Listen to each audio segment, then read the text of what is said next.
Flying airplanes is really not that hard. Just don't tell my boss.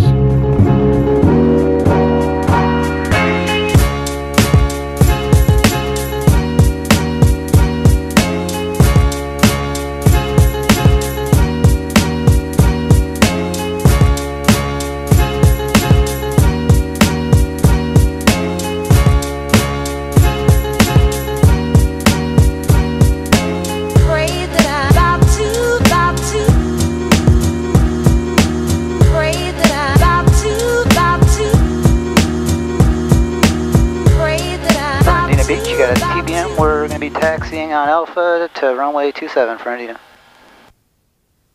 Alright, welcome aboard everybody.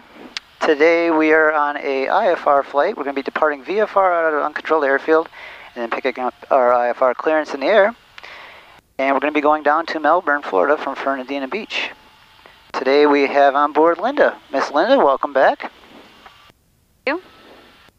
Fernandina Beach, you got a TBM. We're crossing runway 22 on Alpha to taxiing to runway 27, Fernandina. Alright, I made our announcement. We're going to be crossing this other runway here. We're looking also to make sure nobody's coming in on it. Looks clear. Fernandina Beach, TBM. We're taking off at 27. We'll be doing a left turn out to the southeast, Fernandina.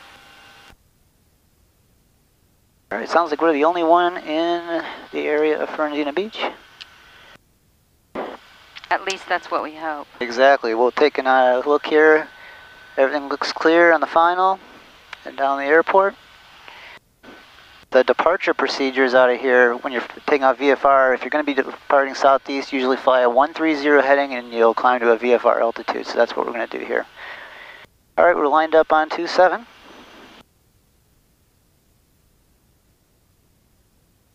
Advancing the power and takeoff power is set. And when we glance down, oil temperatures and pressures are all on the green. Now we're going to monitor these other crossing runways as we're taking off just to make sure nobody else is coming in. As we're rolling down the runway, there's a rotation speed. And we'll put the gear up and we're going to tap the brakes to stop the tires from spinning. And the gear is up successfully.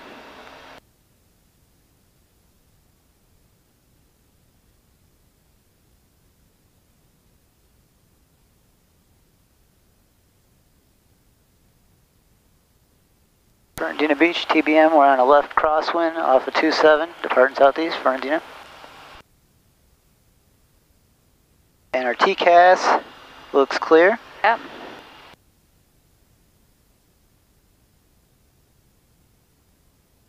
Oh, that was a jolt of turbulence. Yes, it was. Fernandina, you got TBM, we're left downwind departure to the southeast, Fernandina. And there's our 130 heading. We're going to climb on, let the autopilot do the work now, so heading, indicator, speed mode, and the autopilot is on. Jax, November 851 Tango Bravo. 851 Tango Bravo, Jax. With you off Fernandina Beach, I'd like to pick up our IFR down to Melbourne. TBM 851 Tango Bravo, squawk, 4211, maintain VFR. 4211 on the box, we'll maintain VFR, 851 Tango Bravo. Alright, so I gave us a transponder code. We put that in the transponder, so he's looking for us right now.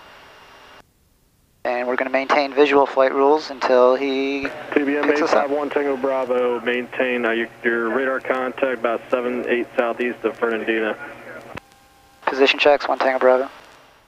851 Tango Bravo, you're cleared to Melbourne via direct Vidre. Join Victor 3 for India, direct, climb maintain 15,000. Direct Vidre, and we'll join Victor 3, and then we'll climb maintain 15,000, 1 Tango Bravo. Bravo, 515, 2010. Could you say again, Jax? I lost you. I have to put the squelch on. Maintain 15,000, you expect 16,000, 10 minutes. Roger, we'll maintain 15,000, we'll expect 16,000, 10 minutes later, 851 Tango Bravo. 851 Tango Bravo, clear direct Vidri, flight plan route, contact Jax approach on 124.9er. Roger, direct Vidri, 124.9er, 851 Tango Bravo. R2 Uniform Victor, contact Jacksonville Center on 124.67. And as you can see, guys, there's a high workload right now, being single pilot. Jax, November 851 Tango Bravo with you out of 5,500 for 15,000, turning direct to Victory. ABM 851 Tango Bravo, Jax approach, Jax altimeter 2981, good afternoon. 2981, thank you, 851 Tango Bravo. All right, right there, that was a pretty high workload environment right there. I lost the guy on the comms due to where we were at compared to his frequency, so I had to push to get the squelch on to hear him correctly. And then we had a tight turn in there for our fix, and a lot of information right there was given to us to establish our flight. So that was a little example showing you what it's like when you got a lot of stuff coming at you to manage it all. All right, we've leveled off at our cruise altitude. We will cruise out the plane. Pulling the prop back to 1900 is what I like for my own personal preference of the noise of the engine. And we'll put the torque back up, with you on what we can set it to for this altitude and temperature. To the 1315 Jacksonville Center, climb and So we have cruise power maintain set. 250 knots, climb and maintain a 17,000. Today I'd like to talk about the advancement in technology and how it has made the ease of navigating and flying an airplane a lot better compared to the aviators of the past. My hat is off to aviators of the previous generation or two. They really worked for flying an airplane compared to what we have to do today. With the technology that we have today, it makes things so much easier. Today I'm going to give you my top 3 favorite devices in an airplane What's your normal indicator speed there? that have made things easier. Number 3 probably the 290 is going to have to be the TCAS. In my secondary radio here is where I'll keep my TCAS displayed. When Linda's with me, she's usually, I give her the nickname the sonar technician. She keeps an eye on this with me, and what it is airplanes will pop up on there on the screen, and there'll be a plus sign or a negative, which will give you either how high or above, how high they are above you or how far below they are on you. Right now it is clear. You can set the ring on farther. Right now we're on a 12-mile ring, and we still have nobody out there, so we got clear skies. So that is my third favorite device that has been invented for airplanes, and that would be a safety feature, being able to see other airplanes all around you accurately. My second favorite would be the NexRad Weather. This is something that comes in very handy when you have storms out there. It gives you a good broad picture of what you're going to be having to face. One area of the NexRad Weather that you have to watch out for is there's a delay of when it is displayed. Right now, the display is 4 minutes old. So if you're really picking your way through big storms, you do not want to rely on just the NexRad Weather altogether. That has turned out very bad for other pilots in the past that have crashed because storms were not exactly where they thought they were. What I do when I'm picking my way through storms, I look at the NexRad Weather to get a big broad picture of where we're going to go, and then what I'll do is when we're getting closer into it, I'll go over to the onboard radar, and when you turn that on, you're going to get a sweeping motion, and that's going to give you real-time weather of what's right out in front of you, and that is the safest way that I feel to pick my way through weather. And this comes down to my number 1 favorite device that has been installed in airplanes is your GPS. I personally like the Garmin 530s, which gives you a nice moving map display of where you're at, and you can do your RNAV routes and all that with the Garmin. There's other devices, the G1000 and the G3000s that were just announced, that have a bigger broad picture and show you a lot more information. The airplanes I currently have the Garmin 530s, which I really like. That would be my number 1 favorite piece of technology that's been installed into airplanes.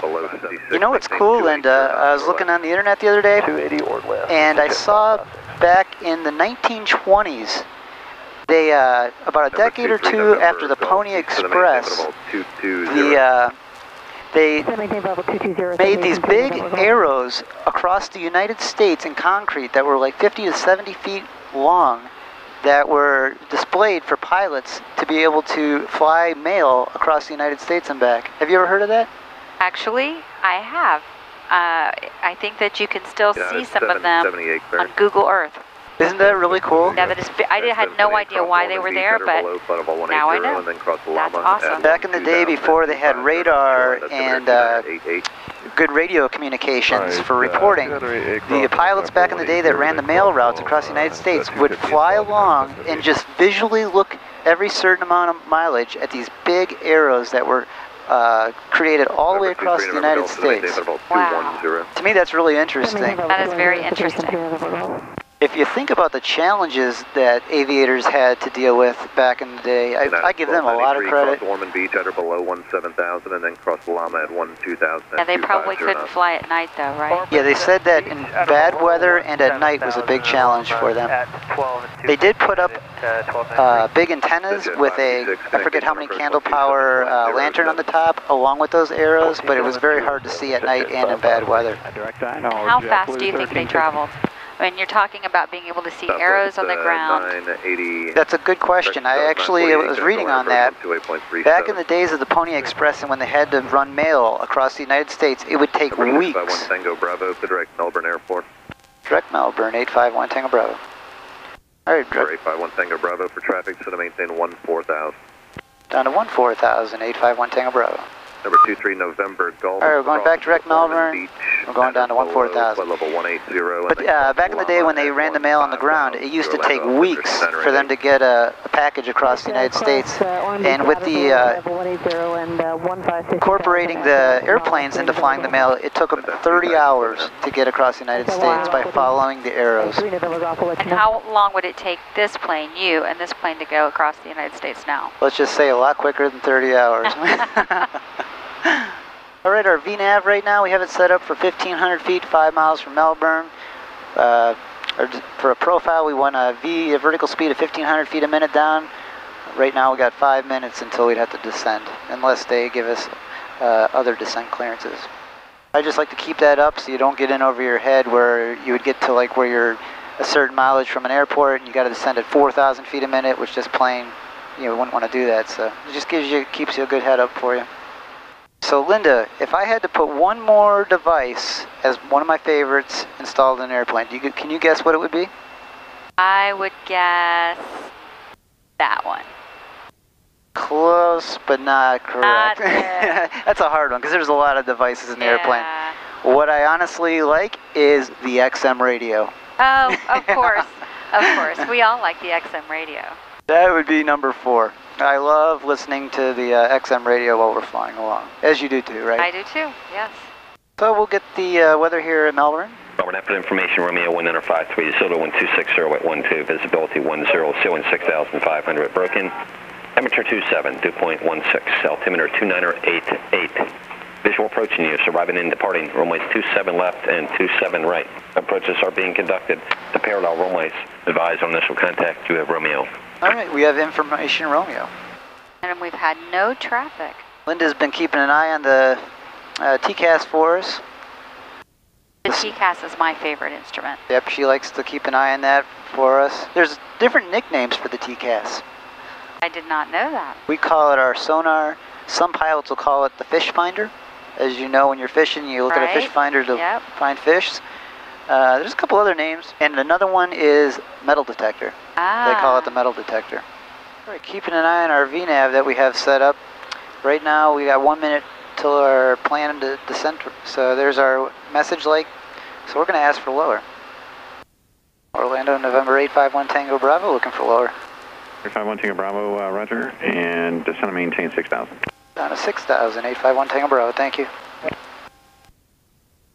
Orlando, good afternoon. All right, giving down to 6,000. We'll set our pressurization down here for our field elevation. Approach, good afternoon. Just want to maintain 6,000. All right, what's pretty cool, guys, off the left side here, you're going to see that's Cape Canaveral. That's the landing strip where the space shuttle would come in, and you can see the big hangar there is where they would store the space shuttle for the United States. So that's Cape Canaveral that we're going past. Pretty cool. So we're approaching this broken layer here, which was reported about 6,500 feet. We'll pull the power back here, so that way the bumps aren't as jolting going through it. And We're currently doing 230 knots indicated. 1 Tango Bravo, turn at 20, 20 degrees left. 20 left, 1 Tango Bravo. November 3, November Golf, advise. Alright, so we're on Melbourne in sight. heading assignments here now to the airport. Melbourne in sight, precipitation 3 November Golf. Got a good view of the intercoastal visual approach, out there. left, contact Melbourne Tower 11 right. Alright, we know our next frequency is going to be tower. And tower frequency is 18.2. November 18 Romeo, contact space. We'll get that set up. 18.9, climb out remains the same. Alright, now we're going to be expecting visual for 27 left. Traffic. Okay, there we go. There it is. Contact space, Coast Tower 118. Now that is not showing any mode C. I have a feeling that popped up from somebody far away from 1 Tango us. Bravo, descend to maintain 3,000. But Down where? to 3,000, 851 Tango Bravo. What that is, we just went over Merritt Island, and it was somebody on the ground down there right below us. So that's what that was. So there it is, that's a little traffic advisory from the TCAS. A little example. So it's a good wake-up call. So yeah, what we're going to do is we're going to request 27 right with the tower, because our FBO Atlantic Jet Center is on the north side of the field, so to shorten our taxi, November 1 Tango Bravo, descend to maintain 2,000. down to 2,000, 851 Tango Bravo. That'll shorten our taxi up when we land. Out in front of us here is actually an Air Force base. That's Patrick Air Force Base, Cocoa Beach, Florida. So yeah, the Air Force Base right out here at our 11 o'clock is Patrick Air Force Base. Got a good view out there. You can see looks like C-130s are all on. 1 Tango Bravo, descend to maintain 1,500. 1,500, 851 Tango Bravo. Yeah, a bunch of C-130s down there. 7 Victor, descend to maintain 1,700. Descend, maintain 1,700 for 17 Victor. And some November helicopters. 73 Oh, you guys are getting a good view of Cocoa Beach. Beautiful out November there. 1 Tango Bravo, cleared visual approach 27 left. Keep the base turn within 3 miles, please. Contact Melbourne Tower 118.2. Clear for the visual 27 left. We'll keep it within 3 miles for the base. And over to tower, 851 Tango Bravo. Have a good day. 2. Melbourne Tower, November 851 Tango Bravo on the visual for 27 left. I'd like to put on the request for 27 right. Number 851 Tango Bravo, Roger. Where are you parking? We're going to Atlantic Jet Center for 851 Tango Bravo. 1 Tango Bravo, runway 27 right, settle in. Thanks for that. Clear to land, 27 right, 851 Tango Bravo. The 23. Alright, that worked out all as planned. Oh, yes, it was. They gave us clear to Go land, ahead, because you were transmitting the same time as somebody else. 27 right. 23 is over radiation, requesting full stop back to FIT with information from you. 23 in our left base, runway 27 left. 53. So we disconnected the autopilot there, and we'll enjoy hand flying it the rest of the way in. Flight 1, 10 We're going to pitch for our airspeed here to get it slowed up under 178 knots. There it is. Now we can put our first notch of flaps in. When able, proceed to the west. I'll advise you when you can turn you always look at the indicator too, make sure 2988, wind 27 it is indicating along with selected. And there it is. And we're within our gear speed, so we'll do gear in transition. Roger, first flight 1, heading west. Melbourne Tower 526, we're on Charlie short of Victor 1, looking for further taxi clearance. 526, turn right and taxi to the ramp on Victor 1. Alright, right back to the ramp on Victor 1, 526. Melbourne Tower, Cessna 1830 Sierra Papa with information Romeo, radiation, inbound plan. 500. Better left base, runway 27 left. That guy reported radiation. It's The 23, runway 27 left, cut in. I think that's an electric plane out just nearby here. 27 left. Hey, we're right on our glide path here. 17 Victor, Melbourne Tower, runway 27 left, continue. Continue, 17 Victor. One time I had a coyote run across the runway when I was landing here. I remember that. Remember that? Yeah. First flight 1, you can proceed direct to the ramp. Traffic landing 27 right, just about over the numbers. First flight 1, proceed direct.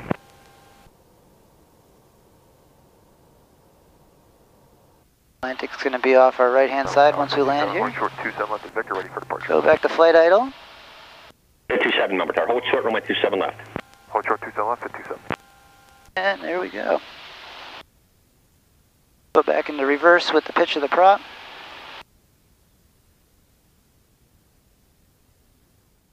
Welcome to Melbourne, Florida, guys. And we'll go over to ground frequency. 27 left for golf, hold short, runway 27 left. Melbourne ground, November 851 Tango Bravo, clear 27 right on Mike, need to go over to Atlantic. CBM 851 Tango Bravo, Melbourne Tower, turn right on Kilo, left on Quebec. Right on Kilo, left on Quebec into the ramp, thank you, 851 Tango Bravo.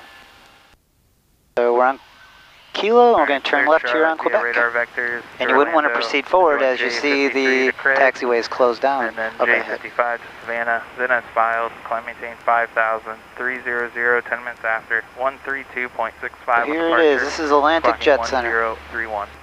Booster 5155, readback's correct. Alright guys, it was a pleasure having you on board. Once again, if you like the videos, please smack that thumbs up button. And we hope to see you again on a future flight. Thanks, Linda, for riding along with us. Thank you. It was a nice flight. Take care, guys.